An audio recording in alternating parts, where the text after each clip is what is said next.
ఈ వీడియోలో repo rate ఇంకా రివర్స్ రెపో రేట్ గురించి తెలుసుకుందాం. రెపో రేట్ అంటే బ్యాంక్స్ ఉంటాయి కదా, బ్యాంక్స్ ఆర్బీఐ నుంచి మనీ బారో చేసుకుంటే ఒక రేట్ ఆఫ్ ఇంట్రెస్ట్ ఉంటుంది, దాన్ని రెపో రేట్ అంటారు. ఒకవేళ బ్యాంక్స్ దగ్గర ఎక్సెస్ మనీ ఉండి దాన్ని ఆర్బీఐ దగ్గర డిపాజిట్ చేస్తే దానికి ఒక రేట్ ఆఫ్ ఇంట్రెస్ట్ అంటే ఆర్బీఐ పే చేస్తుంది అనమాట. సో దాన్ని రివర్స్ రెపో రేట్ అంటారు. ఓకే, యాక్చువల్గా బ్యాంక్ పని ఏంటి? డిపాజిటర్స్ దగ్గర నుంచి మనీ బారో అంటే డిపాజిట్ తీసుకొని బారోవర్స్కి లోన్ ఇవ్వటం అనమాట. అంటే ఇక్కడ 2.5% ఫర్ సపోజ్ మనం సేవింగ్స్ అకౌంట్లో మనీ ఇన్వెస్ట్ చేసాము, ఓకే, దాని మీద 2.5% మాత్రమే మనకి బ్యాంక్స్ ఇంట్రెస్ట్ పే చేస్తాయి. ఒకవేళ మనం లోన్ కావాలనుకుంటే మాత్రం 8%, 9%, 10%, ఓకే.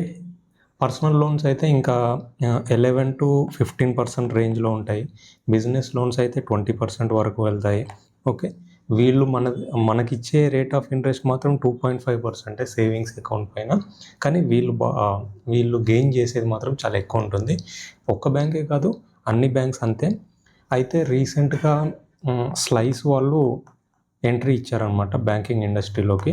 స్లైస్ వాళ్ళు ఏంటంటే ఈ సేవింగ్స్ ఇంట్రెస్ట్ పైన 2.5% కాకుండా ఈ రెపో రేట్ ఏదైతే ఉందో 5.25% ఆఫర్ చేస్తున్నారు అనమాట కస్టమర్స్కి. అది వాళ్ళు తీసుకున్న ఇనిషియేటివ్. అంటే కొత్తగా వచ్చారు కదా బ్యాంకింగ్ ఇండస్ట్రీలోకి, సో కస్టమర్స్ని గెయిన్ చేసుకోవడం కోసం రెపో రేట్ ఇంటూ 100% అనమాట, 100% ఇస్తున్నారు. సో ప్రజెంట్ ఈ బ్యాంక్స్ అన్ని కమర్షియల్ బ్యాంక్స్ ఏంటంటే రెపో రేట్ ఇంటూ ఆల్మోస్ట్ 50%, ఇంకా తక్కువే, 50% కంటే తక్కువే. ఓకే, అయితే ఈ డిపాజిటర్స్ మనం ఎన్ని రకాలుగా డిపాజిట్ చేయొచ్చు అంటే savings account, current account, salary account, ఇవన్నీ డిమాండ్ డిపాజిట్స్ అనమాట. ఓకే, మనం ఎప్పుడంటే అప్పుడు విత్డ్రా చేసుకోవచ్చు, దీనికి ఎలాంటి పెనాల్టీ ఉండదు. నెక్స్ట్ టైం డిపాజిట్ అని ఉంటుంది. ఇవేంటంటే జనరల్గా వింటుంటాం కదా, fixed deposits. Next recurring deposits. ఇవి ఏంటంటే ఒక టైం వరకు లాక్ఇన్ ఉంటుంది. ఈ లాక్ఇన్ పీరియడ్లో మనం బ్రేక్ చేయడానికి అంటే కుదురుతుంది, బ్రేక్ చేస్తే పెనాల్టీస్ పే చేయాలన్నమాట. ఓకే, ఫిక్స్డ్ డిపాజిట్ అంటే ఏంటంటే లంసమ్ అమౌంట్. ఫర్ సపోజ్ మన దగ్గర 1 lakh rupees ఉన్నాయి, okay, 1 lakh rupees one time direct invest చేసేయడం, దాన్ని ఫిక్స్డ్ డిపాజిట్ అంటాము. దాని జోలికి వెళ్ళాము ఇంకా. For suppose 1 year, 6 months, 2 years అలా టైం పెట్టేసుకొని డిపాజిట్ చేస్తాం, మళ్ళీ మనం దాని జోలికి వెళ్ళాం. రికరింగ్ డిపాజిట్ ఏంటంటే నా దగ్గర 1 lakh లేవు ప్రస్తుతానికి, నా దగ్గర ఎవ్రీ మంత్ 2000 మాత్రమే సేవ్ అవుతాయి. సో నేనేం చేస్తాను అంటే ఒక రికరింగ్ డిపాజిట్ అకౌంట్ ఓపెన్ చేసి ఎవ్రీ మంత్ 2000 ఆ అకౌంట్కి పంపిస్తాను అనమాట. సో దానిపైన ఇంట్రెస్ట్ వస్తుంది. ఈ రికరింగ్ డిపాజిట్ పైన ఇంట్రెస్ట్ అనేది సేవింగ్స్ అకౌంట్లో వచ్చే ఇంట్రెస్ట్ కంటే ఎక్కువ ఉంటుంది అనమాట.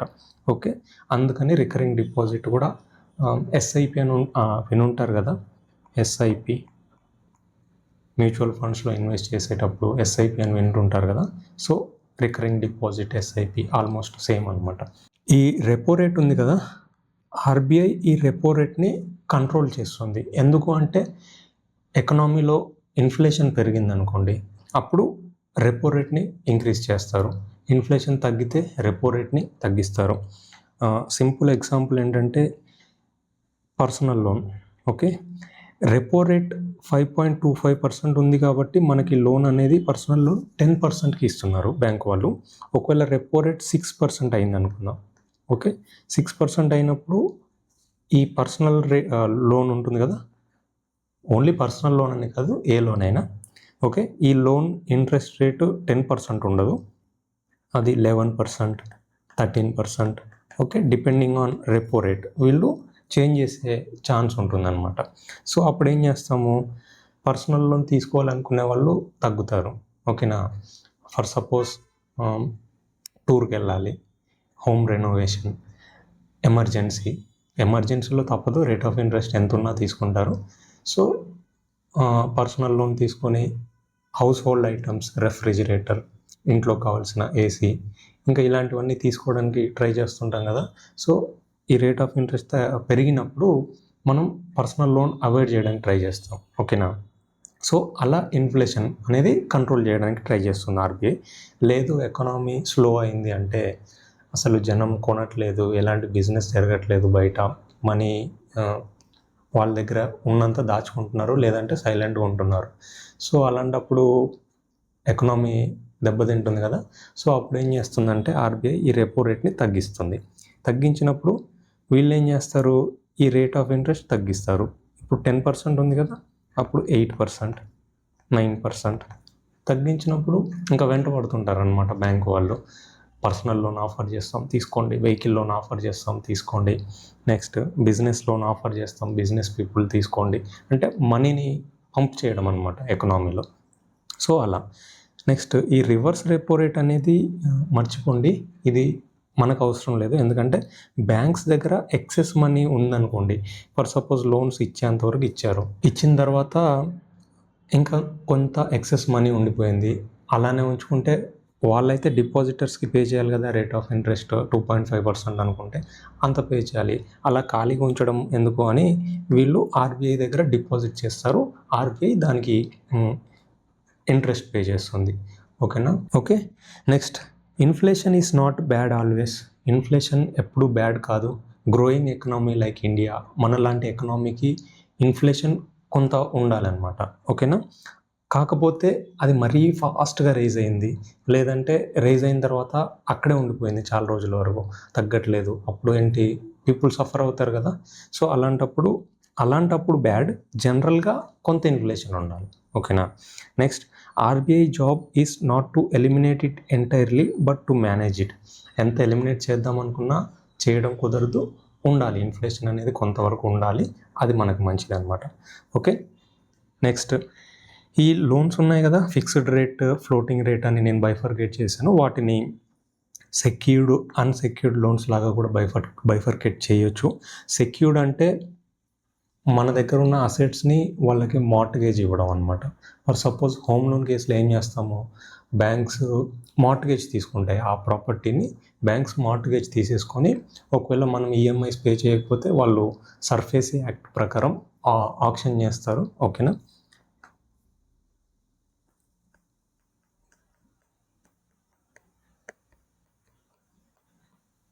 సర్ఫేసీ యాక్ట్ 2002 అనుకుంటా. ఓకే, సిఏ ఫైనల్లో ఇవన్నీ నేర్చుకుంటాము. ఓకే. నెక్స్ట్ అన్సెక్యూర్డ్ లోన్స్లో ఏంటంటే ఎలాంటి మార్ట్గేజ్ ఉండదు, ఎలాంటి అసెట్ని మనం మార్ట్గేజ్ చేయం. For suppose best example personal loan unsecured loan, car loan secured loan, okay, vehicle loan, auto loan, ఏదైనా సెక్యూర్డ్ లోన్స్, 2-వీలర్ లోన్ ఇది కూడా సెక్యూర్డ్ లోనే. నెక్స్ట్ బిజినెస్ లోన్స్, ఇందులో కొన్నిసార్లు సెక్యూరిటీ తీసుకుంటారు, మ్యాక్సిమం సెక్యూరిటీ తీసుకోరు, so unsecured loan. Education loan unsecured loan ఉంటుంది, secured loan ఉంటుంది, దీంట్లో 2 టైప్స్ ఉంటుంది. ఓకేనా. కొన్నిసార్లు తీసుకుంటారు, ల్యాండ్ ప్రాపర్టీ బిల్డింగ్స్ ఏమైనా, కొన్నిసార్లు తీసుకోకుండా ఇచ్చేస్తారు. గోల్డ్ లోన్ అంటే గోల్డ్ పెట్టుకొని ఇస్తారు కాబట్టి ఇది సెక్యూర్డ్ లోన్. హోమ్ లోన్ అంటే ఇది సెక్యూర్డ్ లోన్. ఓకేనా. నెక్స్ట్ ల్యాప్ అని ఉంటుంది. Lap loan against property.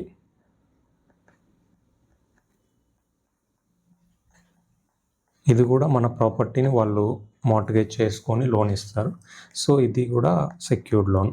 Okay. Home లోన్కి ల్యాబ్కి డిఫరెన్స్ ఏంటి అంటే, హోమ్ లోన్ అంటే ప్రాపర్టీ మన దగ్గర లేదు, మనం బయ్యర్ దగ్గర నుంచి కొంటున్నాం for the first time, so అప్పుడు మనకి లోన్ అవసరం ఉండి బ్యాంక్కి వెళ్ళాం. ఆ లోన్ అమౌంట్ అనేది సెల్లర్ ఎవరైతే ఉంటారో, ఆ ప్రాపర్టీ అమ్మే వాళ్ళు ఉంటారు కదా, వాళ్ళ అకౌంట్లో పడుతుంది అమౌంట్ అనేది. ఓకే. ఇందులో మళ్ళీ ఇది పర్చేస్ లోన్ చెప్పాను కదా. నెక్స్ట్ కన్స్ట్రక్షన్ లోన్ అని ఉంటుంది. కన్స్ట్రక్షన్ లోన్ కేసు డిఫరెంట్, అది మనకు అవసరం లేదు ఇప్పుడు.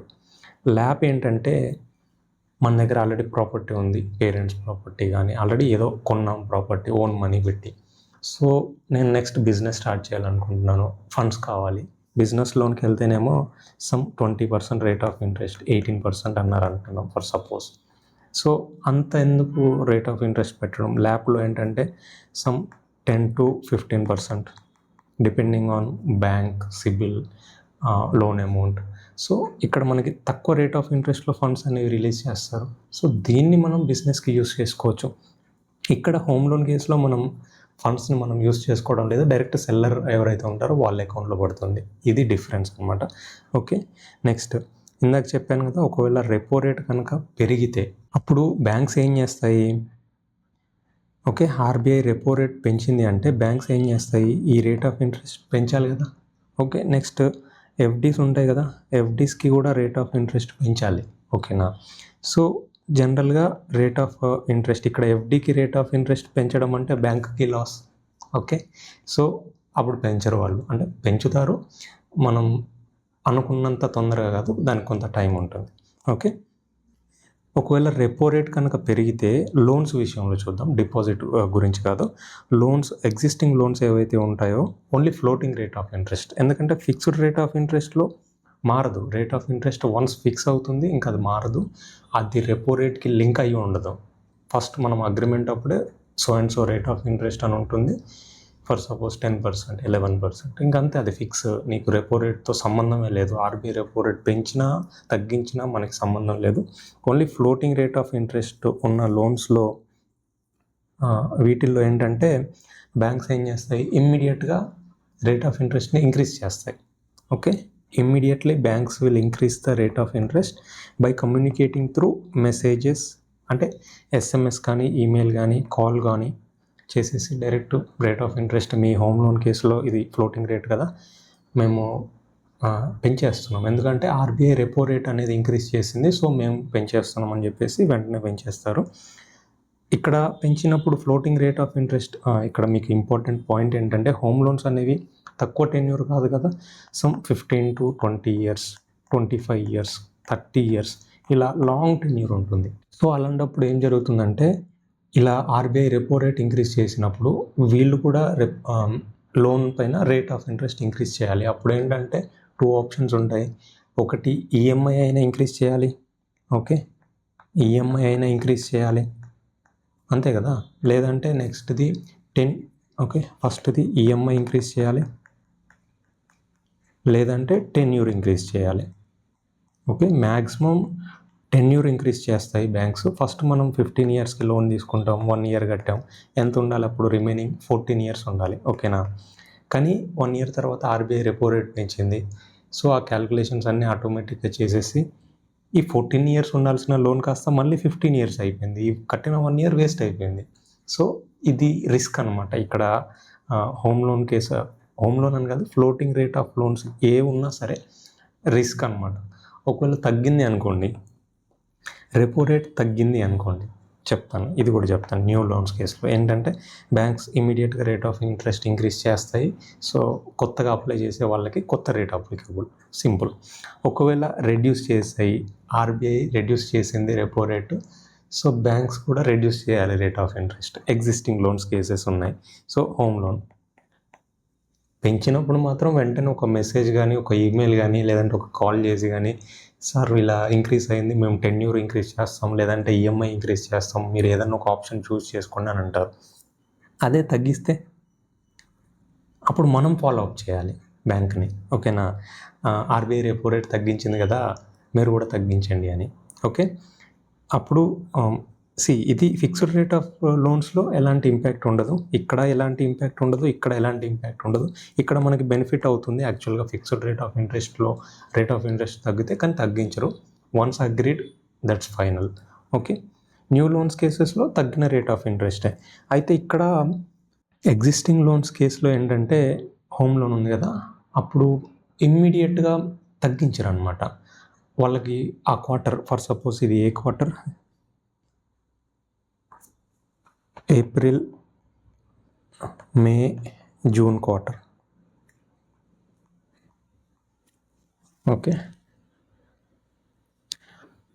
ఆర్బీఐ ఏం చేస్తుంది అంటే, ఫర్ సపోజ్ అనుకుందాం మే 2 ఆర్బీఐ రెపో రేట్ని తగ్గించింది. అప్పుడు ఇమ్మీడియట్గా తగ్గించాలి వీళ్ళు కూడా, కానీ తగ్గించరు. ఏం చేస్తారంటే ఈ క్వార్టర్ అంతా వెయిట్ చేస్తారు. క్వార్టర్ వెయిట్ చేసిన తర్వాత జూలై 1 ఉంటుంది కదా, జూలై 1 నుండి అప్పుడు తగ్గిస్తారు. సో ఏంటంటే ఇది మా పాలసీ అంటారు. ఒకవేళ ఆర్బీఐ కనుక సేమ్ ఇదే 2 మే రోజు రెపో రేట్ని ఇంక్రీజ్ చేసిందనుకోండి, ఇంకా వెంటనే కాల్స్ వస్తాయి, మెసేజ్లు వస్తుంటాయి, రెపో రేట్ ఇంక్రీజ్ అయింది, సో మీ ఈఎంఐ ఇంక్రీజ్ చేస్తాం, మీ టెన్యూర్ ఇంక్రీజ్ చేస్తాం, ఇలాంటి కాల్స్ వస్తుంటాయి అనమాట. ఇక్కడ వాళ్ళకి బెనిఫిట్ కదా, బ్యాంక్స్కి బెనిఫిట్ కదా, ఇక్కడ లాస్ కదా.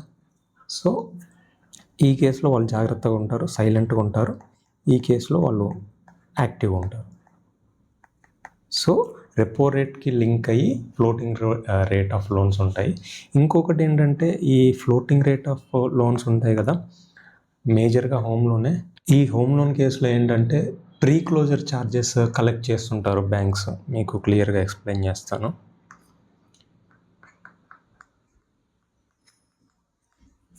Floating rate loans, fixed rate loans,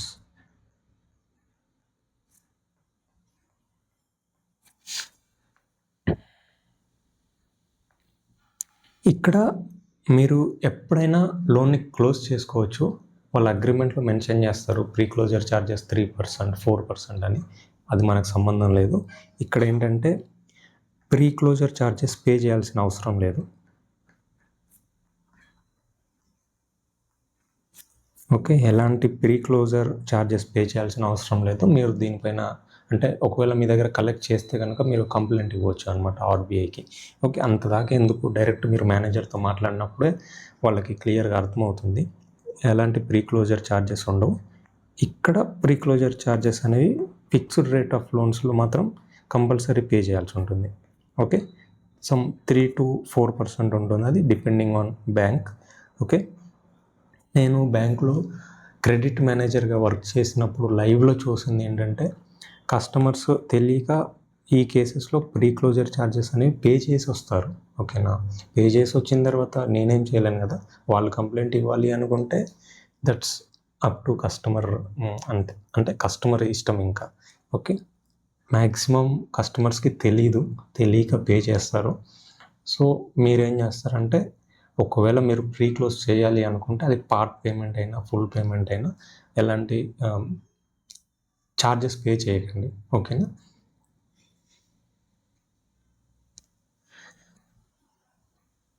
so this is repo rate and reverse repo rate. So క్లియర్గా అర్థమైంది అనుకుంటాను. ఈ వీడియో ఇక్కడితో ఆపేద్దాం. మీకు నచ్చితే లైక్ బటన్ మీద ఒక సాలిడ్ క్లిక్ ఇవ్వండి.